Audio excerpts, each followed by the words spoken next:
الرجيم بسم الله الرحمن الرحيم الحمد لله رب العالمين وبه نستعين وهو خير معين وصلى الله على محمد وأهل بيته الطيبين الطاهرين اللهم صل على محمد وآل محمد وعجل فرجاء محمد. قرآن کریم کی ابتدائی آیات سورہ بقرہ اس حقیقت کو واضح کرتی ہیں کہ یہ کتاب ان متقین کے لیے ہدایت ہے جو غیب پر ایمان رکھتے ہیں، نماز قائم کرتے ہیں اور اللہ کے دیے ہوئے رزق سے انفاق کرتے ہیں، اور جو کچھ نبی صلی اللہ علیہ وآلہ وسلم اور ان سے پہلے صاحب شریعت رسل پر نازل ہوا ہے اس پر ایمان رکھتے ہیں۔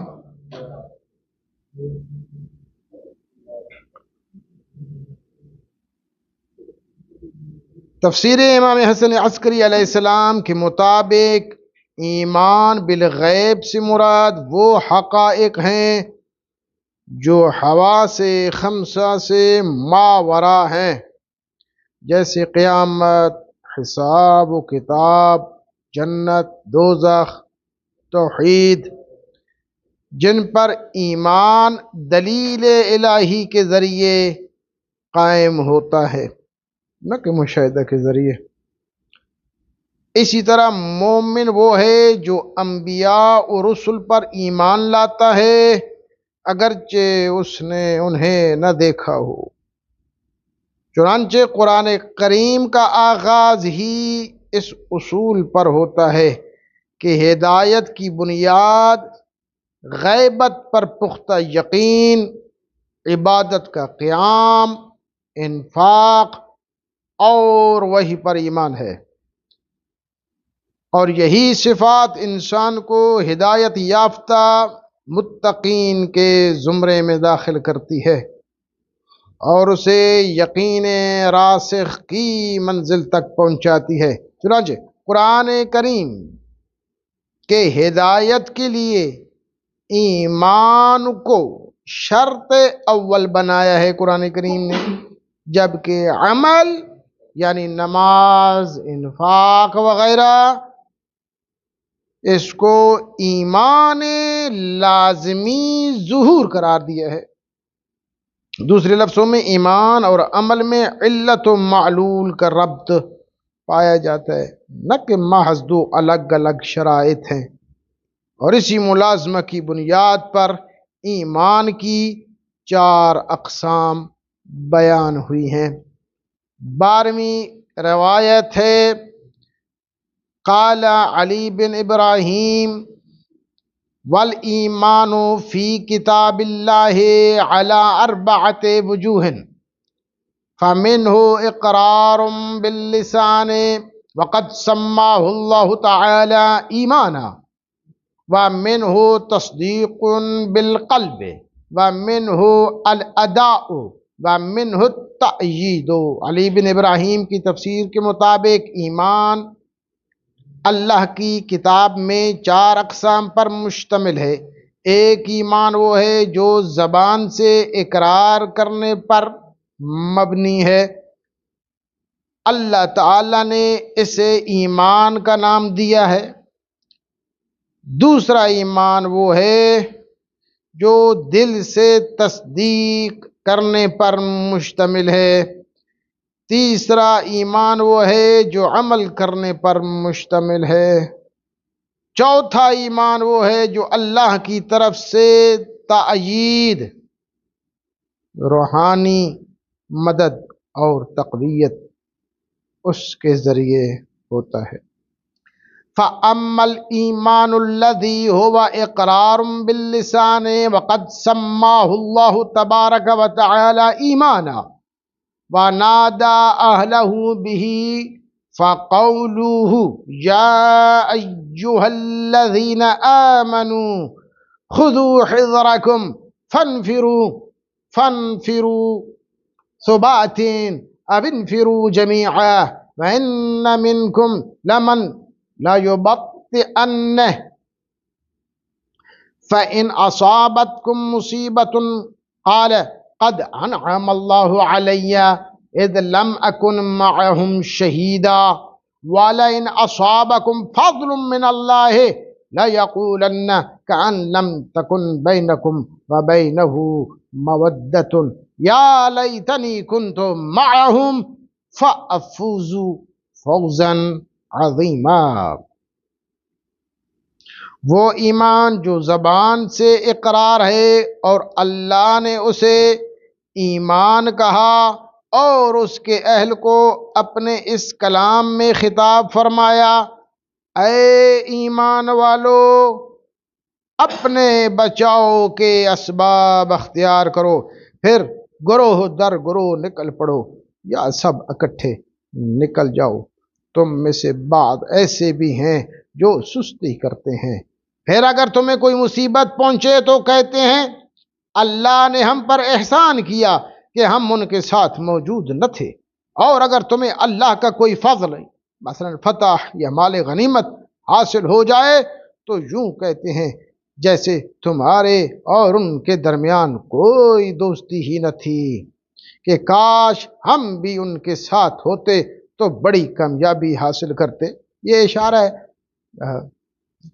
مدینے کا دور ہے، اس وقت غزوات تھی، ادھر ادھر غزوات ہو رہی، تو مسلمانوں کو منافقین کی منافقت سے بھی ڈر تھا، دشمنوں علنی دشمنوں کا بھی ڈر تھا۔ تو بہرحال ان میں سے کچھ جو ہیں وہ غزوات میں جانے سے کتراتے تھے، سستی دکھاتے تھے، تو ان پر کچھ نفسیاتی اثرات مرتب ہو گئے تھے دشمنوں کی طرف سے، منافقوں کی طرف سے، اور وہ جو اس وقت ماحول بنا ہوا تھا تو در حقیقت ان کی طرف اشارہ کیا گیا۔ فقال الصادق لو ان هذا الكلمة قالها اهل المشرق واهل المغرب لكانوا بها خارجين من الايمان ولكن قد سماهم الله مؤمنين باقرارهم۔ امام جعفر صادق علیہ السلام سے روایت ہوا ہے کہ اگر مشرق و مغرب کے لوگ صرف زبان سے ایمان لے آئیں لیکن حقیقت ایمان سے خالی ہو تو اللہ نے انہیں ان کے اقرار کی وجہ سے مومن کہا ہے۔ بہت سارے ایسے مقامات پر جو ہے مومن کا لفظ استعمال ہوا ہے، لیکن وہ اللہ سبحانہ و تعالیٰ کی ذات جانتی ہے کہ یہ فقط لقلق کا لسان ہے، یہ جو اس نے کلمہ پڑھا، لیکن اس کے باوجود ہی اس کے لیے کلمہ مومن استعمال ہوا ہے۔ تو اس طرح کے کلمات استعمال ہوئے ہیں۔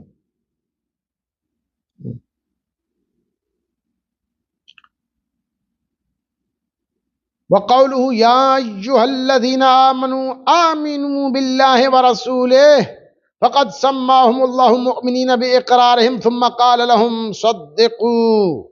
اور اللہ تعالیٰ کا ارشاد ہے، اے ایمان والو اللہ اور اس کے رسول پر ایمان لاؤ، اور انہیں ان کے اقرار کی وجہ سے مومن کہا، پھر انہیں حکم دیا کہ حقیقی ایمان لاؤ۔ ایمان ان کے دلوں میں نہیں اترا تھا، اس کے باوجود بھی خطاب کیسے ہو رہا ہے؟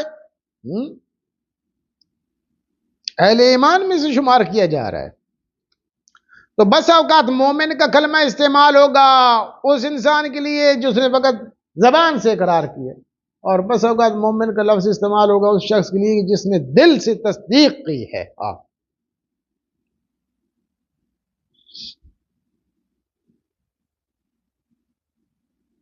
وَأَمَّا الْإِيمَانُ الَّذِي هُوَ التَّصْدِيقُ بِالْقَلْبِ فَقَوْلُهُ الَّذِينَ آمَنُوا وَكَانُوا يَتَّقُونَ لَهُمُ الْبُشْرَى فِي الْحَيَاةِ الدُّنْيَا وَفِي الْآخِرَةِ يعني أقروا وصدقوا۔ وقوله لن نؤمن لك حتى أي لا نصدقك۔ وقوله يا أيها الذين آمنوا أي يا أيها الذين أقروا وصدقوا۔ فالإيمان الخفي هو التصديق، وللتصديق شروط لا يتم التصديق إلا بها۔ اور آیت ہے کہ وہ جب کفار کہتے ہیں کہ ہاں ہرگز آپ پر ایمان نہیں لائیں گے، یعنی ہم آپ کی تصدیق نہیں کریں گے، اور ارشاد ہوا اے وہ جو ایمان لائے ہو تو اس سے مراد وہ لوگ ہیں جنہوں نے زبان سے اقرار کیا ہے بس، اور دل سے یقین رکھا. ہر دو طرح سے، زبان سے اقرار کیا اور دل سے تصدیق کی ہے. بس معلوم ہوا کہ باطنی ایمان دراصل دل سے باور کرنا ہے، اور یہ دل کا یقین چند شرائط اور تقاضوں کے بغیر کامل نہیں ہوتا. اسی حقیقت کو بیان کرنے کے بعد خداوند متعال نے فرمایا، کیا فرمایا؟ وقولہ لیس البر ان تولوا وجوہکم قبل المشرق والمغرب ولكن البر من آمن بالله واليوم الآخر والملائكة والكتاب والنبيين وآتى المال على حبه ذوي القربى واليتامى والمساكين وابن السبيل والسائلين وفي الرقاب وأقام الصلاة وآتى الزكاة والموفون بعهدهم إذا عاهدوا والصابرين في البأساء والضراء وحين البأس أولئك الذين صدقوا وأولئك هم المتقون فمن أقام بهذه الشروط فهو مؤمن مصدق. نیکی یہ نہیں ہے کہ تم اپنے چہروں کو مشرق یا مغرب کی طرف پھیر لو، بلکہ نیکی تو یہ ہے کہ آدمی اللہ پر ایمان لائے، یوم آخرت کو سچے دل سے مانے، ملائکہ، کتاب خدا اور انبیاء پر یقین رکھے، اور مال کی محبت کے باوجود قرابت داروں، یتیموں، مسکینوں، مسافروں، مانگنے والوں اور گردنوں کے آزاد کرانے پر خرچ کرے، اور نماز قائم کرے اور زکوٰۃ دے، اور جب عہد کرے تو اسے پورا کرے، اور تنگ دستی، تکلیف اور جنگ کی گھڑی میں صبر کرے. یہی لوگ ہیں جو سچے ہیں اور یہی پرہیزگار ہیں. وَأَمَّا الْإِيمَانُ، اور جو شخص ان شرائط کے ساتھ ایمان کے تقاضوں کو قائم رکھے وہی حقیقی اور تصدیق کرنے والا مومن ہے. وَأَمَّا الْإِيمَانُ الَّذِي هُوَ الْأَدَاءُ فَهُوَ قَوْلُهُ لِمَا حَوَّلَ اللَّهُ قِبْلَةَ رَسُولِهِ إِلَى الْكَعْبَةِ قال اصحاب رسول اللہ یا رسول اللہ فصلاتنا الى بیت المقدس بطلت فانزل اللہ تبارک وتعالی ما كان اللہ لیضیع ایمانکم فسمى الصلاة ایمانا. اور وہ ایمان جو عمل کے ذریعے ظاہر ہوتا ہے اس کا ثبوت اس وقت سامنے آیا جب اللہ نے اپنے نبی کی قبلہ کو خانہ کعبہ کی طرف بدل دیا. اس موقع پر رسول خدا صلی اللہ علیہ وآلہ وسلم کے اصحاب نے عرض کیا، یا رسول اللہ، کیا ہماری وہ نمازیں جو ہم نے بیت المقدس کی جانب رخ کر کے پڑھی تھیں باطل ہو گئی؟ اس پر خداوند متعال نے آیت نازل فرمائی، وَمَا كَانَ اللَّهُ لِيُضِيعَ ایمانکم، اور اللہ ایسا نہیں ہے کہ تمہارے ایمان کو ضائع کر دے. یہاں نماز کو ایمان کا نام دیا گیا ہے. کیوں؟ کیونکہ عمل صالح ایمان کے ظاہری پہلو کا حقیقی مظہر ہے. والوجہ الرابع من الایمان هو التأیید الذي جعله الله في قلوب المؤمنين من روح الإيمان فقال لا تجد قوما يؤمنون بالله واليوم الآخر يوادون من حاد الله ورسوله ولو كانوا آباءهم أو أبناءهم أو إخوانهم أو عشيرتهم أولئك كتب في قلوبهم الإيمان وأيدهم بروح منه إلى آخر الآية. ایمان کی چوتھی قسم تائید یعنی روح ایمان. ایمان کی چوتھی قسم تائید ہے، یعنی وہ روحانی تائید جسے خداوند متعال نے اہل ایمان کے دلوں میں سکینہ اور ثبات کے طور پر رکھا ہے. اس حقیقت کی وضاحت میں سورہ مجادلہ کی 22ویں آیت میں آیا ہے، تو ہرگز ایسے لوگوں کو نہیں پائے گا جو اللہ اور روز قیامت پر یقین رکھتے ہوں کہ وہ ان لوگوں سے دوستی رکھیں جو اللہ اور اس کے رسول سے دشمنی رکھتے ہیں، خواہ وہ ان کے باپ ہوں یا ان کے بیٹے ہوں یا ان کے بھائی ہوں یا ان کے قبیلے کے لوگ ہوں. یہی وہ لوگ ہیں جن کے دلوں میں اللہ نے ایمان ثبت کر دیا ہے اور اپنی طرف سے ایک روح کے ذریعے تأیید فرمائی ہے. الی آخر الآیہ. والدلیل علی ذلك قوله علیہ السلام لا يزني الزاني وهو مؤمن ولا يسرق السارق وهو مؤمن يفارقه روح الإيمان ما دام على بطنها فإذا قام عاد إليه.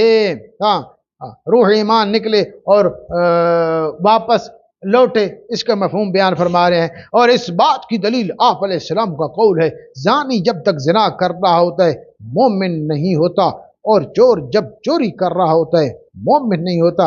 جب وہ اس گناہ میں مشغول ہوتا ہے تو روح ایمان اس سے جدا ہو جاتی ہے، اور جب اس عمل سے فارغ ہوتا ہے تو روح ایمان لوٹ آتی ہے.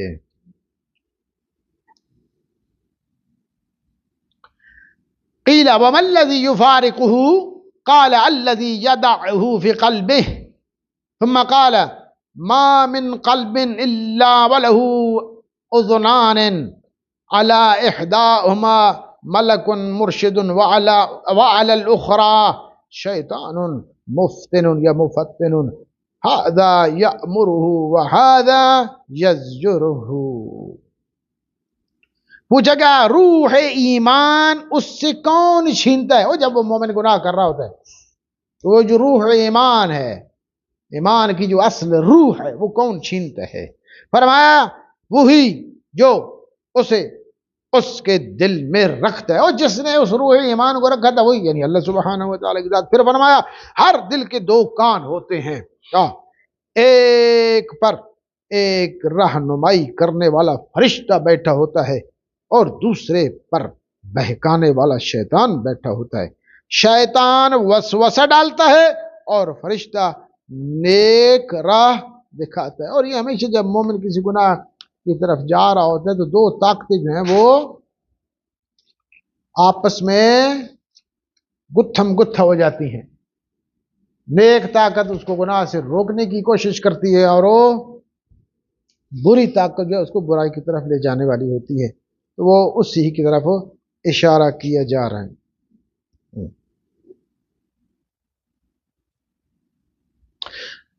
وَمِنَ الْإِيمَانِ مَا قَدْ ذَكَرَهُ اللَّهُ فِي الْقُرْآنِ خَبِيثٌ وَطَيِّبٌ فَقَالَ مَا كَانَ اللَّهُ لِيَذَرَ الْمُؤْمِنِينَ عَلَى مَا أَنْتُمْ عَلَيْهِ حَتَّى يَمِيزَ الْخَبِيثَ مِنَ الطَّيِّبِ فَمِنْهُمْ مَنْ يَكُونُ مُؤْمِنًا مُصَدِّقًا وَلَكِنَّهُ يَلْبِسُ إِيمَانُهُ بظلم. اسی بنا پر اللہ سبحانہ و تعالی نے مومنین کے درمیان خبیث یعنی پلید اور طیب یعنی پاک کی تفریق کا ذکر فرمایا. اور یہ اللہ کی شان نہیں ہے کہ وہ اہل ایمان کو اسی حالت پر چھوڑ دے جس پر تم اب ہو افن، جب تک وہ خبیث کو طیب سے جدا نہ کر دے الی آخر الآیت.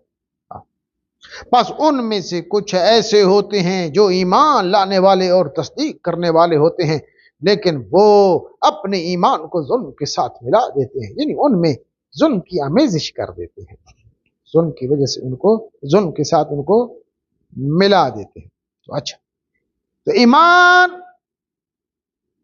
ایسے صاحب ایمان جو اپنے ایمان کو ظلم کے ساتھ مخلوط کر دیتے ہیں، اس میں ظلم کی آمیزش ہو جاتی ہے. لیکن کچھ مومن ایسے ہیں کہ جو اپنے ایمان کی حفاظت کرنے والے ہوتے ہیں. وہ کون ہیں؟ وَهُوَ قَوْلُ الَّذِينَ آمَنُوا وَلَمْ يَلْبِسُوا إِيمَانَهُمْ بِظُلْمٍ أُولَئِكَ لَهُمُ الْأَمْنُ وَهُمْ مُهْتَدُونَ فَمَنْ كَانَ مُؤْمِنًا ثُمَّ دَخَلَ فِي الْمَعَاصِي التي نهى الله عنها فقد لبس إيمانه بظلم فلا ينفعه الإيمان حتى يتوب إلى الله من الظلم الذي لبس إيمانه حتى يخلص لله إيمانه. فهذه وجوه الإيمان في كتاب الله. جو لوگ ایمان لائے اور انہوں نے اپنے ایمان کو ظلم یعنی شرک کے ساتھ آلودہ نہیں کیا، انہی کے لیے امن ہے اور وہی لوگ ہدایت پانے والے ہیں. لہذا اگر کوئی شخص مومن ہو پھر ان گناہوں میں مبتلا ہو جائے جن سے اللہ سبحانہ و تعالی نے روکا ہے تو وہ اپنے ایمان کو ظلم سے داغدار کرتا ہے. ایسا ایمان جب تک توبہ کے ذریعے پاک نہ ہو جائے اسے فائدہ نہیں دیتا. یہ تمام اقسام ایمان کون کون سی؟ اقرار، تصدیق قلب یا تصدیق قلبی اور تیسری عمل، اور چوتھی روحانی تائید، سب اللہ سبحانہ و تعالی کی کتاب میں مذکور ہیں۔ نتیجہ یہ کہ خدا مند متعال انسان کی ایمان کو آزمائشوں، اطاعت، ترک معصیت اور روح ایمان کی حفاظت کے ذریعے پاک اور خالص کرنا چاہتے ہیں، تاکہ مومن حقیقی طور پر رشد و ہدایت کا مستحق قرار پائے۔ 11ویں روایت تفسیر الامام ابی محمد العسکری علیہ السلام فی قوله تعالی الذین یؤمنون بالغیب، قال الامام علیہ السلام وصف هؤلاء المؤمنین الذین هذا الكتاب هدى لهم، قال الذين يؤمنون بالغيب يعني ما غاب عن حواسهم من الأمور التي يلزمهم الإيمان بها كالبعث والحساب والجنة والنار والتوحيد الله وسائر ما لا يعرف بالمشاهدة وإنما يعرف بدلائل قد نصبها الله تعالى عليها كآدم وحواء وإدريس ونوح وإبراهيم والأنبياء الذين يلزمهم الإيمان بهم بحجج اللہ تعالی وإن لم يشاهدوهم ويؤمنون بالغیب وهم من الساعة مشفقون۔ امام حسن عسکری علیہ السلام نے خدا مند متعال کے اس فرمان الذین یؤمنون بالغیب کی تفسیر بھی فرمایا، یہ آیت ان مومنوں کی صفات بیان کرتی ہے جن کے لیے یہ کتاب ہدایت ہے۔ اللہ فرماتا ہے الذین یؤمنون بالغیب، یعنی وہ ایسی امور پر ایمان رکھتے ہیں جو ان کی پانچوں حواس کے در ادراک سے باہر ہے، لیکن ان پر ایمان لانا ان کے لیے واجب قرار دیا گیا ہے، جیسے قیامت ہے، حساب و کتاب ہے، بہشت ہے، دوزخ ہے، اللہ کی یکتائی اور دیگر وہ حقائق جو آنکھوں سے دیکھے نہیں جا سکتے بلکہ دلائل اور حجتوں کے ذریعے پہچانے جاتے ہیں، جنہیں خداوند متعال نے ان کے لیے قائم کیا ہے۔ اسی طرح آدم، حوا، ادریس، نوح، ابراہیم علیہ السلام اور دیگر انبیاء کرام باوجود اس کے انہوں نے ان پیغمبروں کو اپنی آنکھوں سے نہیں دیکھا، پھر بھی اللہ کی طرف سے قائم کردہ دلائل کی بنیاد پر ان پر ایمان لاتے ہیں اور یوں غیبت پر ایمان رکھتے ہیں۔ اور اللہ کا فرمان ہے وَهُم مِّنَ السَّاعَةِ مُشْفِقُونَ، اور وہ قیامت سے ہراساں رہتے ہیں۔